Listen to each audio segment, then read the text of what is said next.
हरियाणा के मुख्यमंत्री आज नूंह पहुंचे और नूंह हिंसा का जिक्र किया है। बता दें कि हरियाणा के मुख्यमंत्री मनोहर लाल ने कहा है कि गत 31 जुलाई को नूंह की दुर्भाग्यपूर्ण घटना हुई थी, जिसको कोई भी अच्छा नहीं मानता। सभी ने उसकी निंदा की है। ऐसा नहीं होना चाहिए था, लेकिन जब ऐसी घटना घट जाती है तो उसके बाद माहौल को कैसे ठीक किया जाता है, कैसे शांति का माहौल बने, इसके लिए सब प्रयत्न किए जाते हैं। उन्होंने कहा कि जब कोई विवाद हो तो कैसे ठीक किया जाए, शांति को बहाल करने की दिशा में आज का ये प्रोग्राम 2 दिन का रखा गया था। उन्होंने कहा कि सारी स्थितियों को हम दूर बैठे जानकारी ले सकते हैं, लेकिन धरातल पर जाकर स्थितियां ठीक हो जाएं, तभी उसी प्रकार से माहौल में किसी ऐसे व्यक्ति को जाना चाहिए जिससे उस माहौल को और ठीक किया जा सके। ऐसी कोई घटना समय से पहले करेंगे तो माहौल ठीक होने की बजाय खराब होगा। उन्होंने कहा कि जिस दिन यह घटना हुई उसके कुछ दिन बाद विपक्षी दलों के नेताओं की एक होल्ड सी लग गई थी। तवा उस समय गर्म था, रोटियां सेकने के लिए सब चल पड़े थे। हमने उनसे भी उस समय निवेदन किया था कि समय अवसर ठीक नहीं है, माहौल को ठीक करने के लिए प्रशासनिक अधिकारी लगे हुए हैं, उचित समय पर ही नूंह जिले का दौरा करना चाहिए। कुछ लोगों ने जिद की थी, उनको सर्किट हाउस तक आने की अनुमति दी गई थी। मुख्यमंत्री मनोहर लाल ने कहा है कि आखिर जल्दी आने की क्या पड़ी थी, होड़ सी लग गई थी, उसके पीछे राजनीतिक मंशा थी। आज मैं पूछता हूं कि इस समय जब आना चाहिए, जब कोई नहीं आता, बैठकर बात करने का माहौल आज है। ये घटना दुर्भाग्यपूर्ण थी। भविष्य में आगे माहौल को ठीक रखें, समाज में भाईचारा बना रहे। आज हमने जो प्रेम प्यार बना रहे। सीएम बोले कि आज हमने अलग अलग संगठनों के नाते कुछ लोगों से बातचीत की है।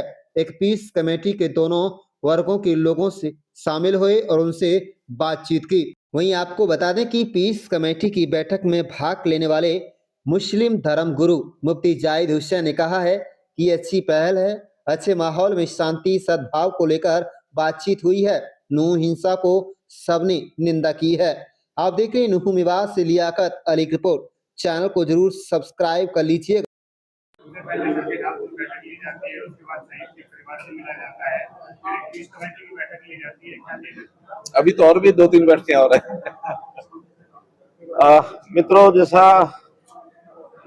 हमको पता है कि पीछे 31 जुलाई को बहुत ही एक दुर्भाग्यपूर्ण घटना यहाँ हुई, जिसको कोई भी अच्छा नहीं मानता। सब लोगों ने उसकी निंदा की है, नहीं होनी चाहिए थी। लेकिन जब कभी ऐसी घटना हो जाती है तो उसके बाद माहौल को कैसे ठीक किया जाए, कैसे शांति का माहौल बने, उसके लिए सब प्रयत्न किए जाते हैं।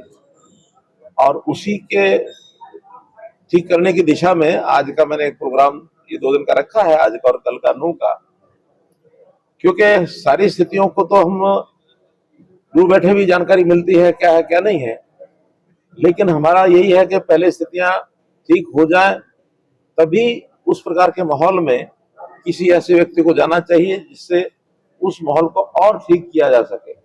ऐसी कोई घटना समय से पहले अगर करें कि माहौल को ठीक करने के बजाय वो खराब होने की गुंजाइश हो, वो नहीं करनी चाहिए। आपको ध्यान में होगा कि जिस दिन ये घटना हुई और उसके कुछ दिन बाद विपक्षी दलों ने एक होड़ सी लग गई कि चलो नूंह चलो, चलो नूंह चलो। जैसे तवा गर्म होता है ना, उस पर रोटियां सेकने के लिए सब चल पड़ते हैं। और हमने उस समय उनसे भी निवेदन किया कि ये अवसर ठीक नहीं है, वहां के स्थानीय लोगों के ऊपर हम छोड़ते हैं, एडमिनिस्ट्रेशन के नाते से सब माहौल को ठीक करने के लिए लगे हैं, ठीक उचित समय पर ही वहां जाना चाहिए।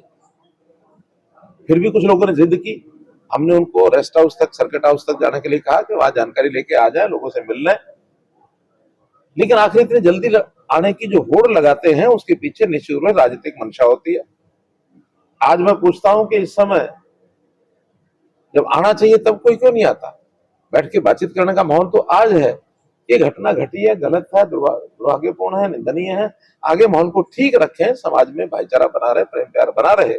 आज हमने अलग अलग संगठनों के नाते भी यहाँ कुछ लोगों से बातचीत की है। एक पीस कमेटी जिसके अंदर दोनों वर्गों के लोग शामिल थे, सबने आपस में बातचीत करने के बाद और उस घटना की निंदा भी की है। आगे माहौल कैसे ठीक रखा जाए उन सब बातों को भी विचार किया है। और मैं समझता हूं कि ये एक घटना ऐसी हुई जो आगे न हो कभी भी। इस प्रकार इस इलाके में एक दूसरे की भावनाओं की कदर करते हुए कैसे हम आगे बढ़ें। हर समाज अपने अपने धार्मिक कार्यक्रम करे, उत्सव करे, यात्राएं निकाले, चाहे वो हिंदू समाज के हैं, चाहे मुस्लिम समाज के हैं, चाहे सिख समाज, हालांकि बहुत कम है, ज्यादा नहीं है, लेकिन किसी भी समाज का कोई धार्मिक कार्यक्रम हो उसके अंदर हम उसके में सहयोगी बने, अच्छी बात है। लेकिन किसी का विरोध करने की बात ये कभी ना की जाए। कोई यात्रा निकाले, जितनी मर्जी निकाले, बड़ी निकाले, छोटी निकाले, रमजान का महीना होता है, नवरात्रों के दिन होते हैं, कभी शिव यात्रा यानी ये यात्रा निकलेगी, जैसा साउंड की यात्रा निकालने का कार्यक्रम बना, कई मान लो मुसलमानों की कोई यात्रा निकलती है या कुछ भी है, उसमें एक दूसरे का सहयोग करने का मानस बनना चाहिए। आखिर तो अब एक है और एक होने के नाते इस देश के सब लोग मिलकर के चले। और मुख्य बात यह है कि राष्ट्रीय भाव, देश का भाव, देशभक्ति का भाव, ये सबके मन में आना चाहिए। धार्मिक पूजा पद्धति, इबादत, पाठ किसी प्रकार से करो, लेकिन हमारा समाज एक है, देश एक है। और ये बहुत लंबी लड़ाई के बाद हम लोगों ने इसको कायम किया है। और आज तो हमारे नरेंद्र मोदी जी ने कितने ऐसे पग उठाए हैं सारे समाज को इकट्ठा रखने के लिए। वरना ये अलगाववादी दृष्टिकोण जम्मू कश्मीर में कैसा बना हुआ था, धारा 370 खत्म की, अब सारा बढ़िया चल रहा है, किसी को तकलीफ नहीं है, सब लोग खुश हैं, प्रसन्न है। अलगाववाद को दूर करने के लिए ही ये जो धारा 370 बनी हुई थी ना, अब उसको ठीक किया सारा। यहाँ भी क्योंकि यही एक समाज ऐसा है, जब देश का विभाजन हुआ तो इन लोगों ने यहाँ से पाकिस्तान जाने के लिए मना कर दिया। मेवाती हसन खां, उनके यानी बलिदान उन्होंने देश के लिए दिया, तो बलिदानी इस नाते से कहलाए वो। तो चाहे वो किसी भी समाज के लोग हों, देशभक्ति का भाव ये जरूर जागे, सब मिलकर के रहे, शांति कायम रहे। बाकी छोटे मोटे